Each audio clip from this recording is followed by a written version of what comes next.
Hey, coaches, how's it going? Today, I want to talk a little bit about how to maximize your reps in practice. So, when we talk about the air raid offense, it's inevitable that you have to get tons and tons and tons of reps at what you do, so you become really good at it, and and to the point where you stop having to think so much and you just react. So one of the best ways that we're able to get a lot of reps at the things we do in our concepts is by a drill we call routes on air. Now, this is a drill that includes the running backs, the quarterbacks, and the receivers. And so again, I like this drill a lot because what it does is if you're plugging it into your individual time during practice, it's not just your quarterbacks doing one thing or your receivers just doing one thing and not really seeing like game type live, situations. So this is one you do together with all three groups, and it gets, everybody tons of reps. It also allows you to, simulate more of that game type situation. So it translates better to the football field. So the first thing I have here is your quarterbacks get lots of reps at throwing every route and every concept. Okay. And I would break this down to maybe doing one, maybe two a day. So whatever allotted time you have for ROA, routes on air, you're focusing on one concept, and you learn how to do that out of maybe three or four formations. So your guys kind of see how the defense would line up against a certain formation and how you would run it out of different formations and what everybody's responsibility is.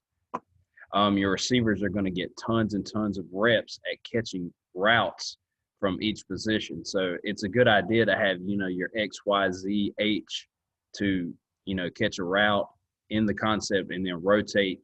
So they're learning every route and every concept, because you never know, what situation you might come to where your X might have to become your H, or your F might have to go in the slot, or things like that. So it's good for them to know every route, and this is a good, effective way for them to get reps at it. So ideally, you want to stop thinking so much on the field, because that slows down your play.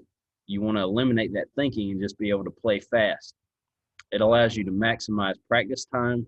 And then again, our little air raid saying, it's intuition through repetition. So the more and more you do it, it's like riding a bike. Is once you do it, you know it. So that's the point we're trying to get to. So I'll kind of show you some diagrams here of how we set this drill up. All right. So right here, I have kind of a diagram of how we do this. And so right here, I have mesh drawn up. So let's say we're doing it's Monday and we're focusing on repping mesh. Okay. So you have four quarterbacks here. You have four snappers. If you don't have snappers, it's okay for your quarterbacks to just kind of start with the ball. And if you're like us, you're not going to have, four quarterbacks. Two of these might be coaches that have to throw or something like that. So if you're at a smaller school, that's typically what has to happen. So what you're going to do is you're going to go through your concept at the same time. We're going to snap four balls at the same time. Your quarterbacks are going to drop back, and then they're going to throw their progression. Okay, so everybody kind of has their own philosophies and how they like running mesh. This is just how we do it. And our progression is always a 6-step speed cut out. We try to cheat in a little bit inside the number, because our Z's and our X's are supposed to line up inside on the top of the number anyway, but we like to cheat in a little bit just to give ourselves a little more grass to the sideline. And this really, the way the diagram is here, is kind of drawn up at like 5 yards, but it will really end up being like 7, 8, 9 yards.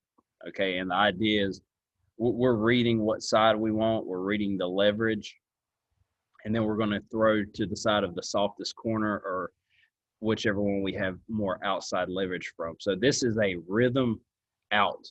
So this quarterback is responsible for throwing our first progression. It'll be a 1, 2, 3, get rid of it. 1, 2, 3, get rid of it. All right. Then our second progression, we have a coach throwing the back. So he's going to get a ball every time. So this quarterback right here is going to go to our next progression, which would end up right here. So as you know, in mesh, you're coming off the line, you're meshing, you're sitting in a zone, or you're running versus man. And then this quarterback would be responsible for this Y sitting in this area in this situation. And then this quarterback would be our, throwing our fifth read or our X. Some coaches like to kind of mirror this route, but I like to just run like a must outside release fade just to kind of maybe influence this corner and this safety and kind of clear things up. So it's a clean read and a clean progression look for the quarterbacks. So what we have here is these orange things they could be cones. In college, they use pop-ups. At the high school level, we don't have, the funds or the resources to really afford, 7 pop-ups. So we use trash cans and we just flip the trash cans over. And we kind of try to simulate, whatever coverage we're working against, dropping those guys where they would drop into the zone. So our guys know where to run and sit. So for this instance, one quarterback's gonna give our cadence.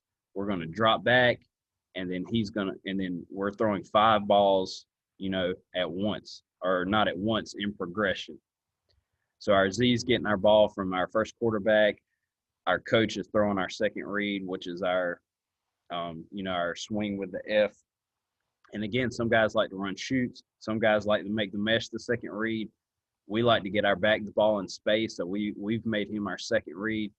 This quarterback's throwing what would be your fourth progression right here, and then this quarterback's throwing your fifth progression, which would be your X, which you would hardly ever get to that on this play. He's, like I said before, he's just kind of trying to influence those guys out of our conceptual picture here.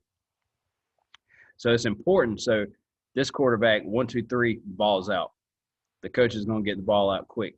This guy is still going to go through his progression. So he's going to look Z, look F, settle up, come back to 3 right here. This quarterback's going to look 1, look 2, look 3, come back, settle up to 4.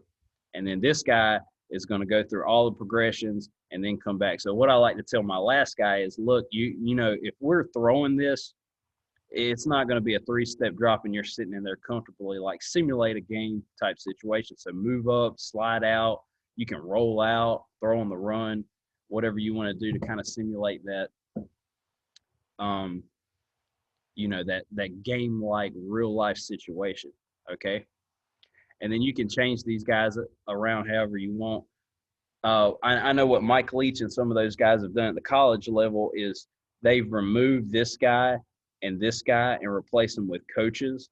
And they either have these coaches run man where they follow or sit. So your your Y and your H in the mesh are reading as they're playing. So if you have some extra coaches to do that, I would recommend that. So again, what this is doing is you're throwing balls at the same time. Everybody's getting a rep. They're catching the ball, and then you can rotate the guys and then rotate your quarterbacks every time. So this quarterback now on the second one would throw the third read. Then he would rotate. Let's say your starting quarterback was this guy. He's going to throw the first read. Then the next rep, he's going to throw this one. The next rep, he's going to slide down. So your quarterbacks are rotating. So your quarterbacks are throwing every pass in the progression, in the whole concept. Your receivers are catching every pass in the concept. So right there, you can do all that unless if you move, in 3 minutes, everybody's caught a pass at every position. Every quarterback's thrown a rep to every concept. Okay. So that's how we do that. Now, just I'll kind of just share. So like that was 6. So like that was mesh.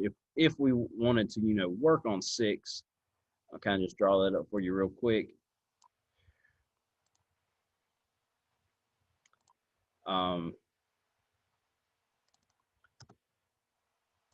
And then you just replace your concepts and then go to your next play, whatever that might be. So for us on 6, you know, we're trying to get everybody on a hash, and we're trying to get everybody on a number. So we're covering all bases of the field here. And if I can get this to work for you, I can draw it up real quick. So we have our guy kind of settle up right here, and then he can fall out to the sideline if he wants to. These guys on the outside in 6, they can push up to almost 15 yards, and they can do what we call it a fallout. And then these guys can always settle up in between it. So you're kind of coming back to, you know, kind of your settle and noose too. Okay. So now same thing. You can move your coach over, and he always throws the back. So our progression in this is 1, 2, the back's 3, and then 4 and 5. So now we've done that. Now we're working on 6. So what we teach our guys is you have 4 train tracks. So the Z, the number is your train track. Stay on it. When you get here, if this guy is on your number, then you settle up, and you might get a ball right here. If you don't get a ball, fall out at a 45-degree angle. Our Ys are releasing down here. If there's nobody, they're just taking the top off. If this safety stays on the hash, then they're going to settle up right in here in this area. So, and then the same thing would be on the backside. So now you would snap a ball. Everybody's, you know, running your progression. Your starting quarterback can start with your 1, and then he can rotate through, then throw your 2, your 4, your 5. And what I like to do is go through this a couple times, and I like to put these trash cans out here to start out. So our outside guys are settling and falling. So we get work on that throw, and they get work on that route. And then when you go through all this again, go ahead and move these cans or pop-ups or cones, whatever you want on the hash. And now these guys on the inside are settling up, and these guys are just continuing down the number, you know, taking the top off. And again, go through your progression. So the first quarterback's going to 3-step. He's going to look. If it's there, he's throwing the grass. If it's covered, he's going to reset and hit either the, you know, the little comeback underneath or the fallout. Your second guy is going to drop back, read that covered, hit your second read. Your quarterback's going to read, come back to your 4th, read, come back to your 5th. And again, this quarterback, again, make him do something crazy, sprint, step up, roll out, anything, because try to simulate a game type situation as much as you can. Okay. So that's what we call routes on air. And you kind of got to get creative sometimes with these. We use trash cans. I know Hal Mummy started out doing it in a gym with like chairs, and that's kind of how this this drill was born. But again, this is a great way to get tons of reps. Your quarterbacks are learning their progressions. They're learning what their footwork might be when they come back to progressions. Your receivers are getting routes and catching balls from every position on the field. And you've done all of this in 10 minutes. You could have went through mesh, and you could have went through 6 and gotten tons of reps in it. And then you can throw in different formations as well, so your guys know how to do it out of every formation, and you know what their routes dictate on every formation and against everything. If you're playing a team that, you know, runs a cover 3, then adjust these guys to whatever you would want, you know, a cover 3 to look like or anything like that. So that's just, you know, ways to get your guys reading coverages, knowing what to do, knowing when to sit, knowing when to run, and catch tons of balls. So, guys, I hope that helped a little bit. This is a way we maximize our reps and maximize our time in practice. So if you aren't running routes on air and you're an air raid team, I would highly recommend putting this in, researching it, watching videos. If you have any other questions for me, you can email me. You can hit me up on Twitter, anything like that. But again, routes on air, I can't stress that enough. A great drill, getting you tons and tons of reps so you can play fast without thinking. All right, guys, coaches, take care. Hope you guys are doing good.